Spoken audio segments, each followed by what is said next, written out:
હાલ મેરિટ બાબતે બહુ જ ચર્ચા થઈ રહી છે. તમે જુઓ ને તો મને પર્સનલી પણ એટલા લોકોના મેસેજ હોય અને બધા કહેતા હોય અરુણભાઈ તમારા મંતવ્યો જણાવજો ને કે હવે આમાં જો અલગ અલગ સંસ્થાઓવાળા ટૂંકમાં એકેડમીવાળા બધાના પોતપોતાના મંતવ્યો જણાવતા હોય છે.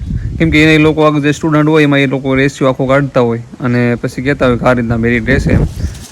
પણ હું તમને મારું વ્યક્તિગત તમને કહું ને કે મેં સમથિંગ ઘણા લોકો ભેગી ચર્ચા કરી, વાતચીત કરી. આપણે આવડું મોટું ફેમિલી ઘણું છે અને બધા ખાખીના યોદ્ધાવાળો સ્પેશિયલ છે બધા. એટલે મેં મારે તે રેશિયો કાઢ્યો ને તો એમાં હું જોઉં ને તો મોસ્ટ ઓફ લોકો રહ્યા ને એ પાર્ટમાં ફેલ છે. લગભગ આપણું પબ્લિક નહીં હોય ને તો લગભગ 70-75% પબ્લિક રહ્યું ને બધું એ પાર્ટમાં ફેલ છે. આપણા પબ્લિકની હું વાત કરું છું.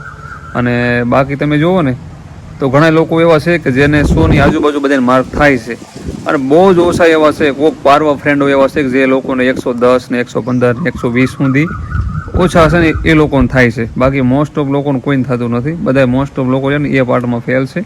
અને હું એમ કહું છું કે તમે માની લો કે બેમાં પાસિંગ એરિયો તમારે થઈ ગયો હોય ને તો તમારે ઉમ્મીદ રાખવાની, સમજાણું? કેમ કે જે બેમાં પાસ થઈ ગયા ને એ લોકો 100% મારે એવું મન લાગે છે કે એ લોકોનો વારો આવી શકે. બાકી ઉમ્મીદ હાવ હું કે ભાઈ હારી બેસવાનું નહીં ટૂંકમાં.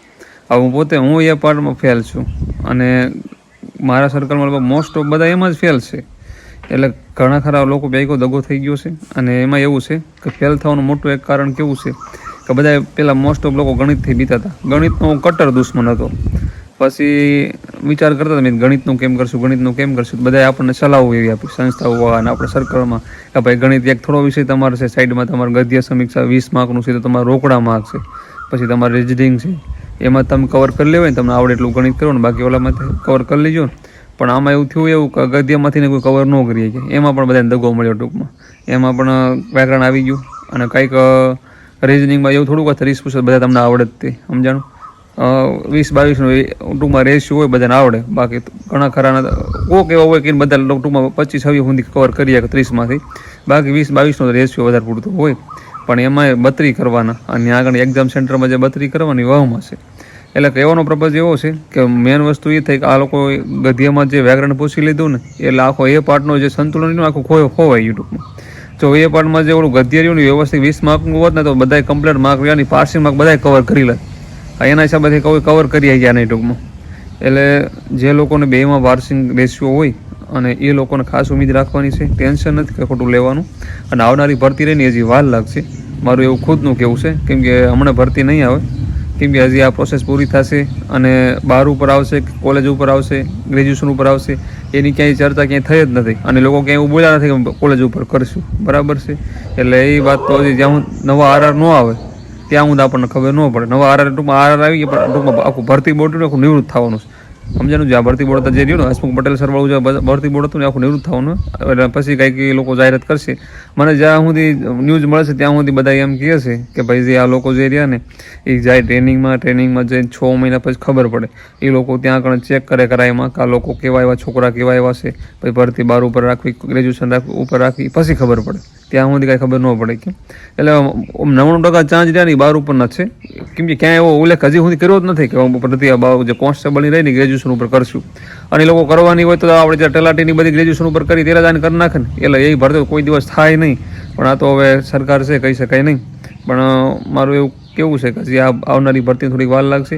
થોડી તૈયારી ચાલુ રાખવી અને સાઈડમાં કંઈક જોબ અટેમ્પ કરી લેવી. જેને ખેતીવાડીમાં સકળાઈ જવું પણ સાઈડમાં જોબ ચાલુ રાખજો. કેમ કે ઓલરેડી ત્યાં આખો સિલેબસ કમ્પ્લીટ કવર કરી લીધો હોય અને ઉપર સિલેબસ આખો કવર કરવામાં બહુ વાર લાગી જાય. એટલે પછી થોડોક ટાઈમ જશે, માની લો 4-6 મહિના જશે ને પછી હળવું તમે બધું ભૂલી જઈશું.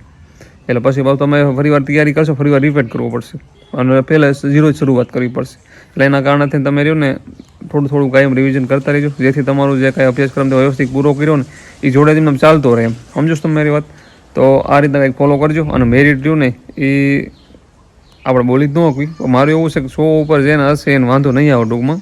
જ્યાં સુધી મારને એવું લાગે છે ને ત્યાં સુધી કે 100 ઉપર જેને હશે ને એને તો લગભગ સિલેક્શન થઈ જશે એવું લાગે છે, મારું ખુદના મંતવ્ય. પછી આમાંથી ક્યાંથી શું નીકળે શું ખબર.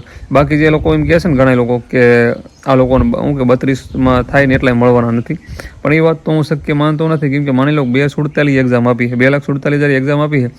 એમાં તમે સમથિંગ સમજી લો ને કે 80થી ઉપરવાળા રહ્યા 110થી કે 80 સુધીમાં એવા એ લોકોને 12,000 તો મળી જ રહેવાના છે. એટલે એ તો હાવ આપણે માન્ય ન રાખવી. કેમ કે 32 થાય એવા તો 12,000 મળી જ રહે આમાંથી. પછી જોવી આગળ શું થાય. જય હિન્દ, જય માતાજી.